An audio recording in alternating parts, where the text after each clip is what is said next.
இலங்கை தமிழரசு கட்சியின் நாடாளுமன்ற குழு தலைவராக சாணக்கியன் நியமிக்கப்பட்டிருப்பதாக செய்திகள் வெளியாகியுள்ளன. இலங்கை தமிழரசு கட்சியின் நாடாளுமன்ற குழு தலைவர் பதவி நாடாளுமன்ற உறுப்பினர் சிவஞானம் ஸ்ரீதரனிடம் இருந்து பறிக்கப்பட்டுள்ளது. இலங்கை தமிழரசு கட்சியின் நாடாளுமன்ற குழு தலைவராக சாணக்கியன் நியமிக்கப்பட்டுள்ளார். இது தொடர்பாக இலங்கை தமிழரசு கட்சியின் பதில் செயலாளர் எம். ஏ. சுமந்திரன் சபாநாயகர் ஜெகத் விக்ரமரத்னவுக்கு கடிதம் மூலம் அறிவித்துள்ளார்.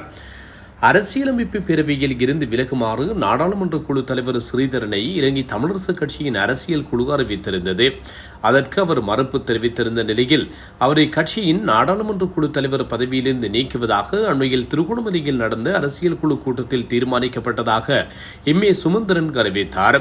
எனினும் ஸ்ரீதரனை நாடாளுமன்ற குழு தலைவர் பதவியிலிருந்து நீக்குவதாக முடிவு எடுக்கப்படவில்லை என்று கட்சியின் தலைவர் CVK சிவஞானம் கூறியிருந்த நிலையில் கட்சியின் செயலாளரினால் புதிய நாடாளுமன்ற குழு தலைவராக இரா சாணக்கிய நியமிக்கப்பட்டுள்ளதாக சபாநாயகருக்கு அறிவிக்கப்பட்டுள்ளமை குறிப்பிடத்தக்கது.